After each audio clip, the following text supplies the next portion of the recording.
कंगना रनौत को लगता है कि सेंसर बोर्ड उसकी फिल्म के पीछे कैंची हाथ में लेकर के दौड़ रही है। मुझे लगता है कि मोदी 3.0 कंगना रनौत की फिल्म को बैन करना चाहती है, लेकिन यहां पर हम दोनों ही गलत हैं। कंगना रनौत का आरोप कि खालिस्तानियों के दबाव में मोदी गवर्नमेंट उसकी फिल्म को कतर देना चाहती है, इतिहास को बदल देना चाहती है, लेकिन मैंने भी कुछ शोध किए। आखिर खालिस्तानी क्यों इस बात पर आमादा हैं कि इंदिरा गांधी की हत्या को गलत तरीके से दिखाया गया है?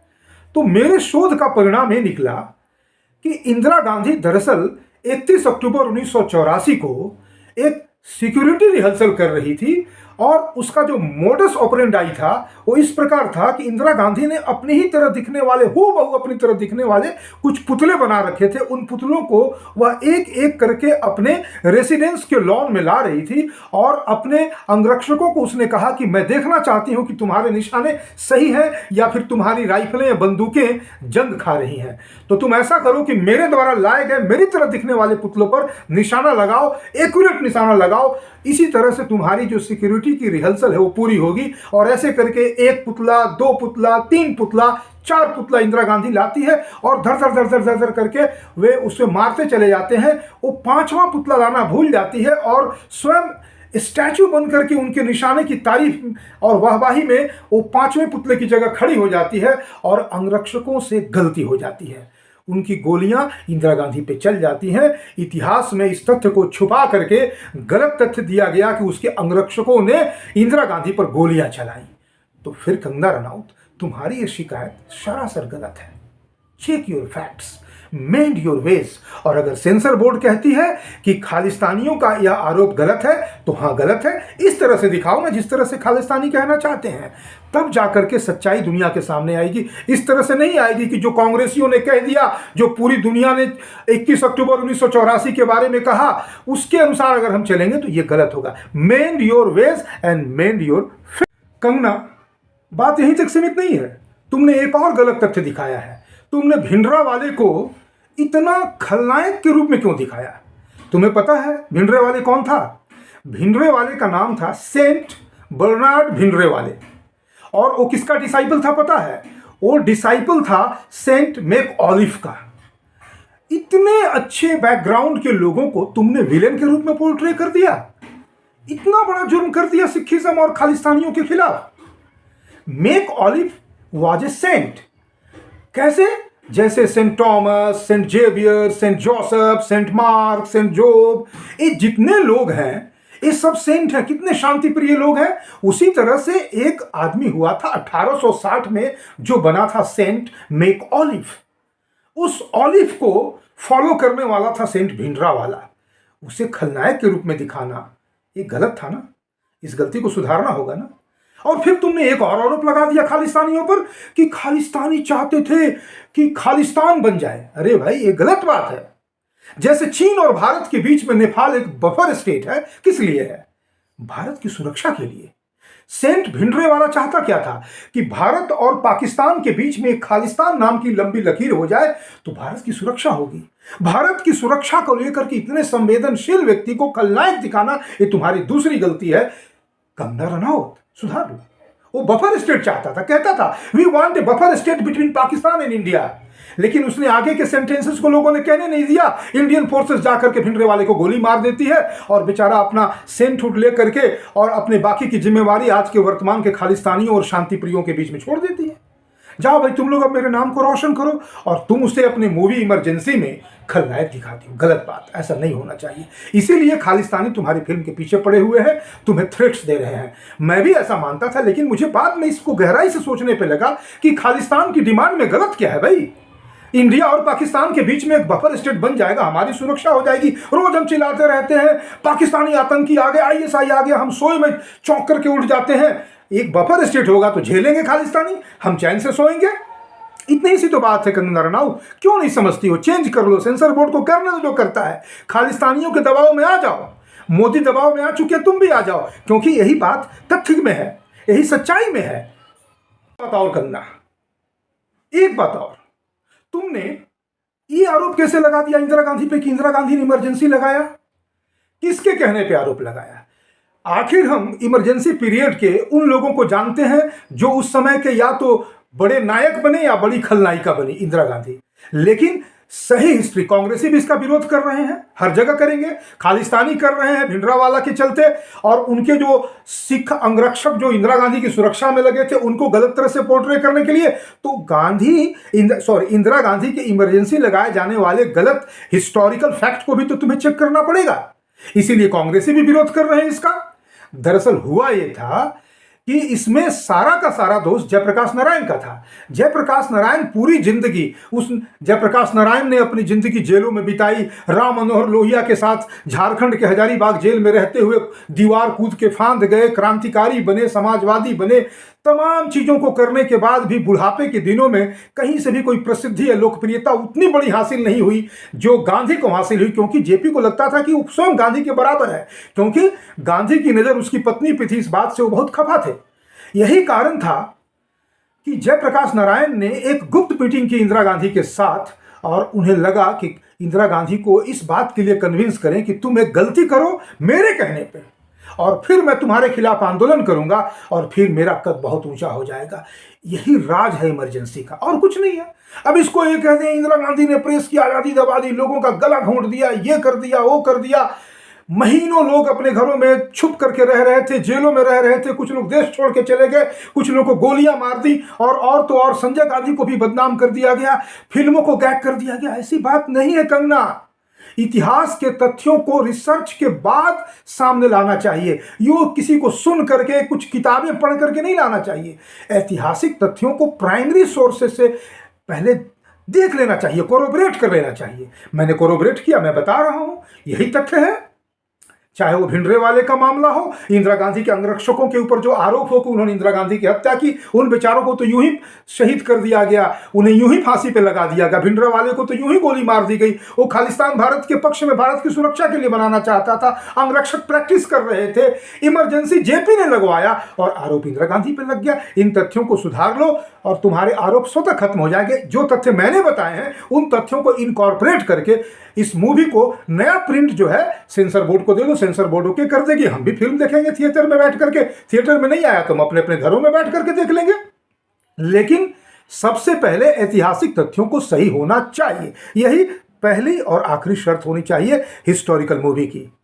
हाँ, एक बात और, कंगना रनौत इस बात को नहीं कह रही है, लेकिन बहुत सारे लोग, यहां तक कि मैं भी उन लोगों में से शामिल हूं, जो दबी जुबान में इस बात को कह रहे हैं कि कहीं ना कहीं मोदी गवर्नमेंट की मंशा ऐसी है कि इस फिल्म को बैन कर दिया जाए।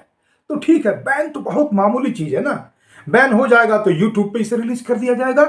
लेकिन हम क्यों भूल जाते हैं कि इंदिरा गांधी के जमाने में जब एक जबरदस्त पॉलिटिकल मूवी बनी थी जिसका नाम था किस्सा कुर्सी का, अमृत नाहटा की मूवी, तो उस मूवी को क्या किया गया था लोग इस बात को नहीं जानते हैं। सेंसर बोर्ड के भीतर से संजय गांधी ने मूवी के मास्टर प्रिंट को निकलवा करके अपने मारुति फैक्ट्री के पीछे उसके रील्स को फूंक डाला था, और परिणाम क्या निकला?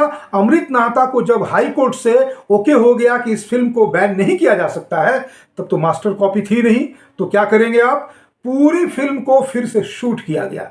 उस तुलना में अगर मोदी इंदिरा गांधी बनने की तमन्ना रखते हुए इस फिल्म को बैन भी कर देते हैं तो आज वो जमाना तो है नहीं, एकमात्र मास्टर कॉपी है और फिर से फिल्म को शूट करने में बड़ी परेशानी होगी। आज तो जमाना डिजिटल का है, बड़े बड़े पेन ड्राइव हैं, हार्ड डिस्क हैं, उसमें इसको हम लोग सुरक्षित रख सकते हैं। तो ये आरोप भी निराधार है। अगर बैन करते भी हैं तो उस बैन को हम हार्शेस्ट की श्रेणी में नहीं रख सकते हैं, वो एक हार्श बैन होगा, क्योंकि हार्शेस्ट की एग्जाम्पल तो हमने इंदिरा गांधी के जमाने में देखा था कि किस्सा कुर्सी के पूरे प्रिंट को, मास्टर प्रिंट को ही जला दिया गया था, बाद में उसे पूरी फिल्म को रीशूट किया गया था। इसलिए इन आरोपों से निकल करके, इसमें सुधार करके हमें मूवी को सही तरीके से हिस्टोरिकल और प्रेजेंट पॉलिटिकल पर्सपेक्टिव में दिखाना होगा, तभी जाकर के फिल्म आएगी। अदरवाइज झूठ सच के झगड़े में ये फिल्म फंसी ही रह जाएगी और बैन भी हो जाएगी, तो कौन सी बड़ी बात है। प्राइम मिनिस्टर मोदी, बहुत हुआ। राष्ट्रवाद के नाम पे जो जहर घोला जा रहा है उसे अब हमें बंद कर देना चाहिए। मैं तो धन्यवाद देता हूं आपके उस मिनिस्टर का जिसने आपके पहले ही टर्म में कहा था कि हमने इतिहास में ना एक कॉमा चेंज किया, ना किया चेंज एक फुल स्टॉप, हमने इतिहास की पुस्तकों को एकदम अनछुआ छोड़ दिया है। हम उसी विचारधारा को, हम उसी मिनिस्टर की बातों को आगे बढ़ाते हुए कहते हैं आप कंगना रनौत की इमरजेंसी को या उसके ऊपर ही इमरजेंसी लगा दीजिए, बंद कर दीजिए। इस तरह के जो नाटक शुरू हो गए हैं ना, केरला फाइल्स बनाएंगे, कश्मीर की सच्चाई दिखाएंगे, कश्मीर फाइल्स बनाएंगे, जिहाद की सच्चाई दिखाएंगे, इस्लाम की सच्चाई बताना चाहेंगे, दारुल हरब और दारुल इस्लाम के फर्क को दिखाना चाहते हैं। क्यों दिखाना चाहते हैं? हम नहीं देखना चाहते, हम नहीं सुनना चाहते, हम उसी कांग्रेसी मीठी जहर वाली नींद में सोना चाहते हैं जिसमें हम 2014 के पहले भी सो रहे थे। हमें सोने दिया जाए, बंद कर दीजिए इस तरह की नौटंकियों को। नहीं चाहिए हमें कन्वर्सन नाम की फिल्म, हमें नहीं चाहिए मोपला फाइल्स, हम नहीं सुनना चाहते हैं कि कलकत्ता में क्या हुआ था डायरेक्ट एक्शन के नाम से। हमें कलकत्ता फाइल्स नहीं चाहिए, हमें दिल्ली फाइल्स नहीं चाहिए, हमें नोआखली फाइल्स नहीं चाहिए। हमें चाहिए चैन की नींद, और हमारी चैन की नींद छीनने वाले कंगना रनौत किस्म के लोग जो इमरजेंसी टाइप की फिल्म बना रहे हैं। जुम्मा जुम्मा 50 वर्ष भी तो नहीं बीता है, इसे इतिहास तो बनने दो। क्यों सच्चाई बताने पर आमादा हो? क्यों भारतीयों की नींद हराम कर रहे हो? हम झूठ की आगोश में सोना चाहते हैं, हमें सोने दिया जाए। और मोदी जी, आपने 10 साल वही तो किया, thank you very much for that. हम फिर से चाहते हैं कि अब जो कोई भी अपना सिर उठाए, आपने थोड़ा तुष्टीकरण हिंदुओं का भी कर दिया। चलो भाई, तुम कश्मीर फाइल्स बना करके कश्मीरी पंडितों के ऊपर जो अत्याचार हुआ था बता दिया ना, अब शांत हो जाओ। आपने इतना तो मौका दिया ना कि केरला में जो इस्लाम का जिहाद हो रहा है उसे रोकने के लिए एक हिंदू तुष्टीकरण के नाम पे आपने कहा केरला स्टोरी बना लो, बना लिया ना, अब शांत हो जाओ ना। अब क्यों आमादा हो? इमरजेंसी बना करके इंदिरा गांधी की सच्चाई दिखाएंगे, इमरजेंसी में ब्लू स्टार में क्या हुआ, भिंडरे वाले ने क्या किया, भिंडरे वाला विलेन था, इंदिरा गांधी के अंगरक्षकों ने ये कांड किए, सब क्यों बताना भाई? इतिहास में अगर ऐसे गड़े गड़े जो छुपे छुपे जो तथ्य हैं, अगर उन सबों पे कैंची चलानी होती तो फिर प्रधानमंत्री नरेंद्र मोदी के एक मंत्री को ये क्यों कहना पड़ता? अरे भाई, हमने तो इतिहास की पुस्तकों में एक कॉमा, एक फुल स्टॉप भी चेंज नहीं किया, रहने देते हैं ना। मित्रों, इस तरह की बातें आज हम करने को विवश हैं, क्योंकि 2014 से लेकर 2024 तक नरेंद्र मोदी के 10 वर्षों में हमने बहुत अच्छे अच्छे कार्य होते देखे हैं, लेकिन राष्ट्रवादियों को सिर्फ तुष्टीकरण के नाम पर कुछ एक लिबर्टीज मिल जाना ही हमारे लिए सब कुछ नहीं है। आज बहुत कुछ करने को है, लेकिन अगर करने नहीं दिया जाता है तो पूरी तरह से नहीं करने दिया जाए, पूरी तरह से सब कुछ बैन कर दिया जाए। यही मैं डिमांड करता हूं प्रधानमंत्री नरेंद्र मोदी से। और अगर करने ही देना है तो फिर पूरी तरह से किया जाए, और नहीं तो ये छोटे छोटे जो कॉमा फुल स्टॉप हैं, जिसके बारे में प्रकाश जावड़ेकर ने शायद कहा था जब वो ह्यूमन रिसोर्स मिनिस्टर था, एजुकेशन मिनिस्टर था, तो उसने बड़े अच्छे तरीके से कहा कि हमने तो इतिहास की पुस्तकों को छुआ भी नहीं। अगर हम छूना चाहते हैं तो बहुत बढ़िया से छुए।